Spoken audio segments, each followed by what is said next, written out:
Buenas, então vamos lá, né? Schiller aqui, como sempre, inscreva-se, deixa um like se puder, se quiser, se gostar. Links rodando aí embaixo, né? Repositório de códigos, grupo do Facebook, Telegram e assim por diante, tá? Então, hoje vamos rápido aqui, direto ao assunto, para falar sobre RSI com bandas de Bollinger, né? Ou IFR, Índice de Força Relativa, tá? Tem bastante conceito aí pra gente discutir.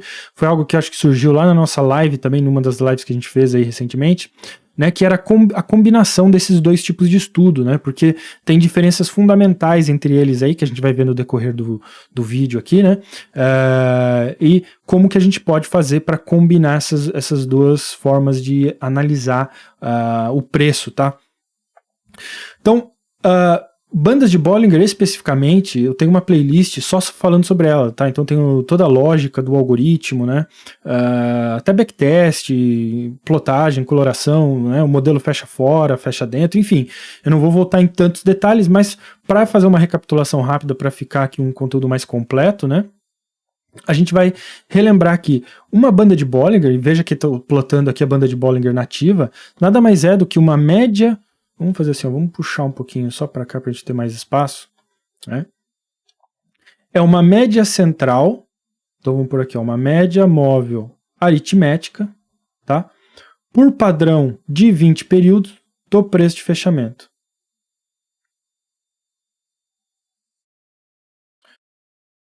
A partir dessa média central, é calculado um desvio, então vamos por aqui, um desvio, que, somado a essa média, nos traz a banda superior. E, subtraído dessa média, então desvio menos, nos traz a banda inferior. Ela não está aparecendo aqui, né? Mas é essencialmente essa aqui, né? A banda inferior. E aqui a nossa banda superior. Isso aí é o conceito simples de banda de Bollinger. A gente vai falar um pouquinho sobre o cálculo de desvio nesse indicador especificamente, mas, de novo, mais detalhes está lá na nossa playlist. Eu vou deixar aí o card, né, para você poder assistir a playlist de bandas de Bollinger. Índice de força relativa já é um conceito diferente. Primeiro, a gente precisa dizer que o índice de força relativa ele é um oscilador, então vamos classificá-lo aqui, né,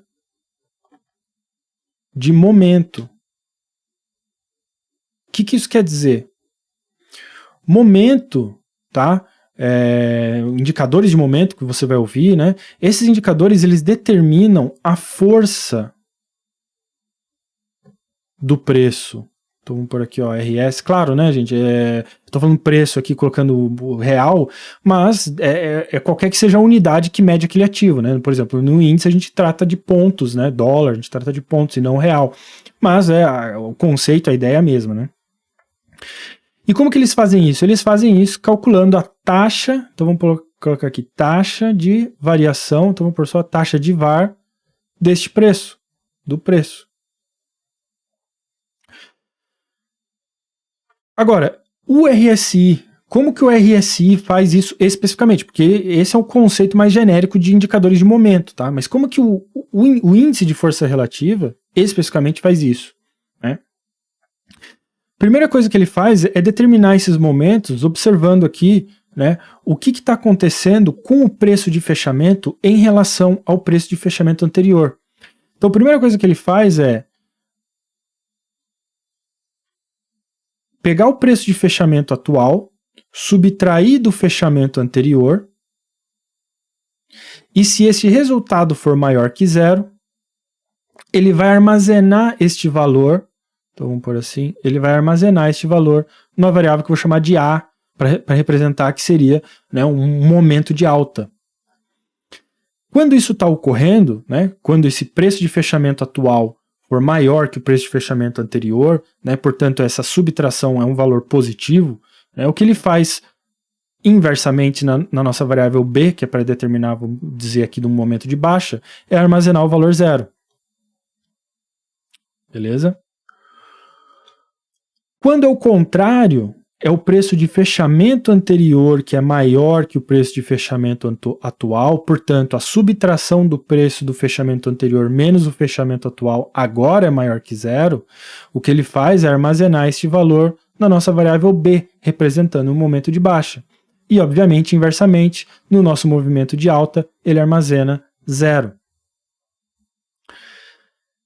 Então perceba que agora eu tenho duas séries de valores, a minha série A e a minha série B, né, que armazenam essas diferenças do preço de fechamento. Quando o preço está subindo, ele armazena em A, né, e por consequência armazena 0 em B, e inversamente, quando o preço está descendo, ele armazena essa diferença em B e por inversão, né, armazena 0 em A, né, para representar aí esses valores.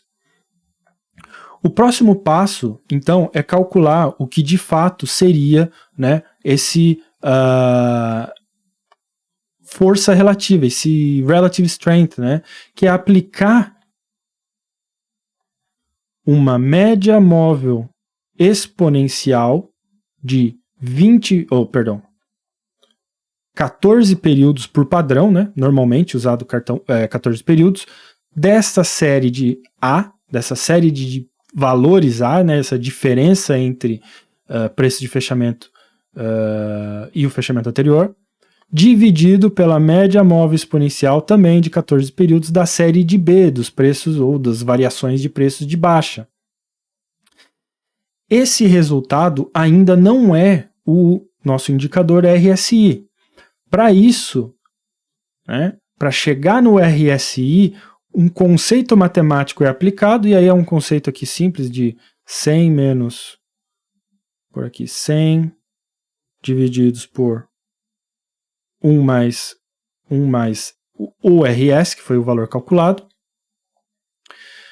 Para trazer este valor, tá, esse resultado final, para uma amplitude entre 0 e 100. Tá? Por isso é um oscilador. Né? Por quê? Porque esse valor desse nosso indicador vai sempre oscilar ou variar entre os valores fixos de 0 e 100. O que acontece na banda de Bollinger? Né? Ela segue o preço, né? Porque a média do preço de fechamento e, portanto, ela está seguindo o preço. Qual que é a variação limite? Não existe. É 0 até o infinito. Até qualquer que seja o valor do preço. Se o indicador amanhã do índice for para 1 milhão de pontos, a média móvel vai seguir esses preços e, por consequência, as bandas superiores e inferiores, porque estão relacionadas a essa média móvel do preço, vai seguir junto. Já no índice de força relativa, isso não ocorre, porque a nossa variação é limitada entre 0 e 100, né? Além do fato, né, o segundo fator é de que essas variações A e B, percebam que são diferenças dos preços de fechamento e não os preços de fechamento. Portanto, se a gente pensar num exemplo bem esdrúxulo aqui, o preço de ontem fechou em 9, o de hoje fechou em 10, né? O meu resultado aqui é menos 1, né? Então, ou o preço de hoje fechou em 10 e o preço de ontem fechou em 9, né? Dependendo de como você está analisando aqui, o resultado é 1, né? Note que por si só, essa escala de valores, né, é bem diferente da própria escala dos preços, né? Então eu não posso plotar no mesmo gráfico, né? Porque não vai, as informações não casam, né? Por isso que a gente não pode correlacionar diretamente índice de força relativa com banda de Bollinger, né? Porque uma está trabalhando com preço e outra com a diferença dos preços, né? Mas como que a gente faz, então, para chegar nesse resultado que eu estou aqui embaixo, ó, que é, perceba, uma correlação entre a linha zigue-zague que representa aqui o nosso RSI e as bandas de Bollinger aqui, né? Que são as limitações aqui em cima, né? Como que a gente faz isso? Então, agora a gente vai de fato falar sobre o nosso algoritmo. Primeira coisa que eu tenho aqui, bloco de constantes, simplesmente para determinar duas constantes que a gente vai falar sobre elas, de um valor multiplicador e um valor de sigma, tá? Já a gente fala sobre elas. Tenho 3 parâmetros que eu defini para o período do RSI, período da média móvel. Note, né, que a gente falou aqui, ó, 20 períodos por padrão e 14 períodos por padrão, né, você pode customizar e alterar como você achar melhor, né? Então eu usei 20 e 14 porque são os valores padrão, né? Mas a ideia é justamente que você possa alterar e ver o que se encaixa melhor. E por último eu tenho aqui uma variável, um parâmetro booleano, né, configurado por padrão em falso, mas a gente vai ver o que ele faz, para decidir se eu quero plotar essa média central, sim ou não, beleza? Um bloco de variáveis que a gente vai armazenar os nossos valores, né, principalmente aqui valores de cálculo, né, portanto valores do tipo real, ou seja, valores decimais, né, e um valor do tipo inteiro para armazenar informação sobre a coloração que vai determinar aí, né, como colorir a nossa linha RSI. Vai falar, bom, por que a gente não faz parâmetro com as constantes? Né? Poderia, tá? É porque são parâmetros que normalmente a gente não altera, então eu achei melhor deixar como constante, mas claro, a ideia é que você customize aí da forma que você achar melhor.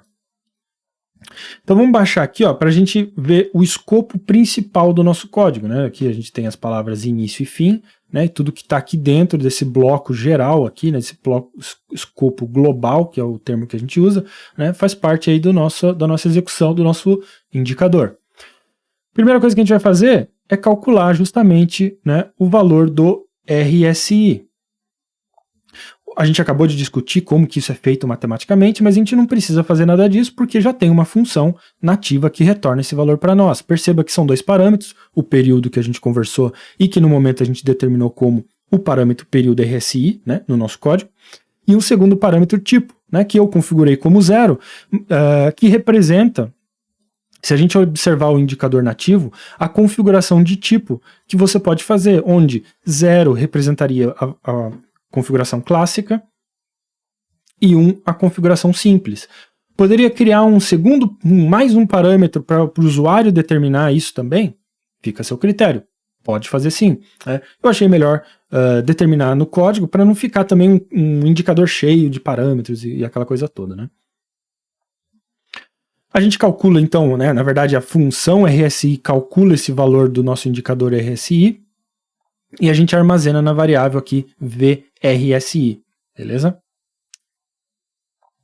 Tendo isso, o que a gente faz? A gente calculou a parte do RSI, agora a gente tem que começar a fazer a parte da banda de Bollinger. O que a gente tem que fazer primeiro é calcular justamente aquela média móvel central, né, que eu vou armazenar nessa variável MM, que é uma média aritmética, portanto a função média, novamente aqui de um determinado número de períodos, novamente um período que a gente configurou através do parâmetro período média que o usuário vai determinar, né, por padrão 20, né? Perceba agora aqui, do valor do RSI e não do preço de fechamento, que é o que a gente faz normalmente, né? Então, é a primeira vez que a gente começa a trazer a informação do RSI e da banda de Bollinger para a mesma escala, porque essa média móvel central não é agora do preço de fechamento, mas é deste valor RSI, né? E aí a gente faz esse cálculo e armazena aqui justamente em MM. Depois a gente faz o cálculo de quem? Do desvio, né, que a gente conversou. Então, rapidamente, é um multiplicador que normalmente é configurado em 2, e você vê esse valor aqui, no indicador nativo chamado desvio, normalmente configurado em 2. A gente criou uma constante para ele, né, para determinar 2, mas novamente, quer criar um parâmetro separado só para ele? Nada te impede, né? Multiplicado pelo desvio padrão, né? Agora, perceba, do RSI, novamente, não é do preço de fechamento, mas sim do nosso valor RSI, né?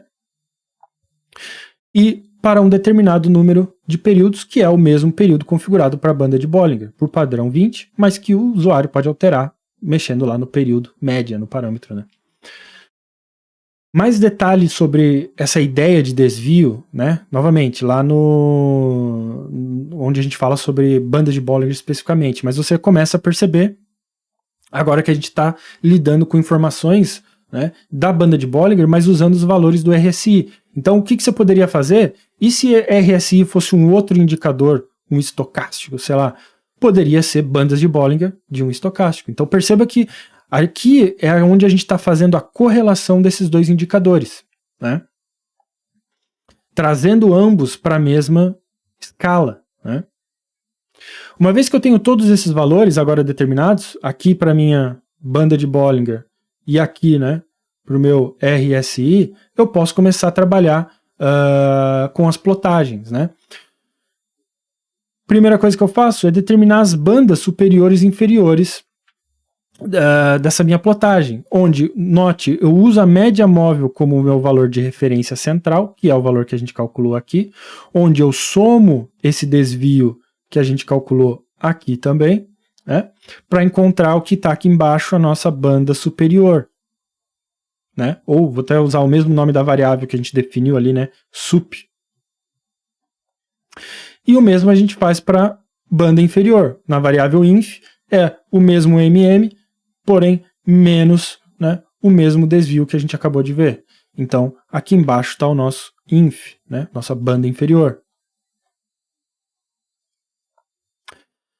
Esse não é um conceito necessariamente de banda de Bollinger, tá? Mas é algo que eu vi num outro indicador, né, que eu achei interessante trazer, que é um conceito de desvio um pouco diferente, né, em relação ao da banda de Bollinger, que o autor chamou de dispersão superior e dispersão inferior, onde, perceba, é a mesma média móvel como referência, a mesma ideia de somar para ter uma, né, o que agora a gente está referindo aqui como dispersão superior e subtrair para ter a dispersão inferior, só que note que agora é a diferença entre essas bandas, portanto essa amplitude entre banda superior e banda inferior, vezes um valor de sigma, né, que é uma constante que a gente configurou lá em 0.1. Novamente você pode alterar e ver o que se encaixa melhor, 0.2, 3, assim por diante. Né? E logo em seguida, né, a gente pode fazer essas plotagens. Então se eu colocar aqui, ó, vou colocar como D S para representar a dispersão superior e DI, DI, então vou fazer até aqui embaixo aqui, ó, por aqui tem um espaço aqui, ó, DS e DI, né, seria a nossa dispersão superior e inferior, que são essas linhas pontilhadas, né, e em seguida a gente tem aqui as plotagens. Então a primeira plotagem é de fato o próprio RSI, que está aqui, ó, VRSI em verde, essa linha zigue-zague, né, depois a gente tem as linhas superior e inferior que a gente acabou de ver. Depois a gente tem as dispersões superiores e inferiores, né, que a gente também acabou de ver. E por último a gente tem, né, a própria média central, onde, perceba, eu determino através do parâmetro plotar média se eu quero que ela plote ou não. Se for verdadeiro, plota, se não, não plota. Né? Então você pode ver a linha central aqui, mm, né, nossa variável mm, sendo plotada aqui no meio. Porém, se eu não quiser, eventualmente quiser escondê-la, eu venho aqui nos parâmetros, plotar média, não, e posso esconder, beleza? Por último, eu determino através de um bloco de condições aqui, né, como que eu vou colorir essa minha linha RSI. Se ela estiver acima da minha dispersão superior, armazena na minha variável cor, a cor limão, né? Se não, se ele estiver abaixo da minha dispersão inferior, armazena em cor, a cor vermelha. E, por último, se nenhuma ou nem outra, ou seja, ele está entre uma e entre outra, armazena a cor amarela. E, por último, a gente tem uma instrução setPlotColor para determinar a plotagem 1, que é o nosso RSI, justamente a cor determinada aqui nesse nosso bloco, né? Bloco condicional. Beleza? E aí, esse é o resultado final que a gente tem aqui, né, esse indicador. Só um comentário que precisa ser feito, né, perceba que você vai ver que as colorações não ficam perfeitas dentro do bloco, vamos dizer assim, né, de dispersão. Não é por um bug, não é por um problema no código, é por uma limitação da plataforma em relação a como a plotagem é feita e como a coloração é aplicada em relação a essa plotagem, tá? Ela é sempre aplicada em relação a um período, anterior. Então, por exemplo, se eu tenho uma barra aqui, e eu tenho meu indicador sendo plotado, né? Então vamos supor aqui, né? Por aqui outra cor. Tem outra barra aqui. Ele observa, né, o centro deste período, né, quando eu digo período, centro desta barra, né, observando os candles aqui, né, e ele observa no momento, por exemplo, neste momento, qual que era a condição sendo satisfeita. Então ele estava acima da dispersão superior, então ele vai pintar de verde. Né, então ele não sabe, né, aonde exatamente isso começou a ocorrer. Então o que ele faz? Ele pinta até o período anterior, né, que é o centro do período anterior. Então você vai ver que muitas vezes, você perceba aqui, ó, ele começa a pintar de verde aqui, ó, mas ele vai pintando até lá em cima. Né? Por quê? Porque ele determinou aqui que o nosso ele está acima do nosso dispersão superior, só que ele não consegue determinar, né, que ele deveria pintar só até onde começa a linha pontilhada. Ele tem que pintar até o próximo período completo, que era lá no meio já, né? Então você sempre vai notar essa defasagem, tá? No curso eu falo muito mais sobre isso, né? É algo que não dá para explicar assim em 2, 3 minutos.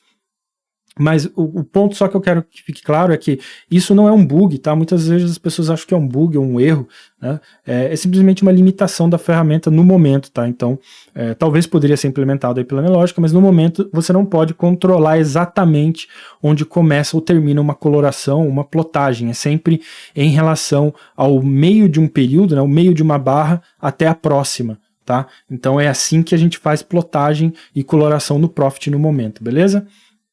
Então é isso aí, espero que tenha ajudado, espero que aí você agora entenda que você pode aplicar a mesma lógica para outros tipos de correlação, né? Então você poderia aplicar literalmente a banda de Bollinger agora para qualquer outro tipo de indicador aqui, né? Desde que todos aqui estejam conversando na mesma língua, né? Na mesma escala, né? Você pode fazer essa correlação, beleza? Então é isso aí, espero que tenha ajudado, a gente se vê no próximo vídeo.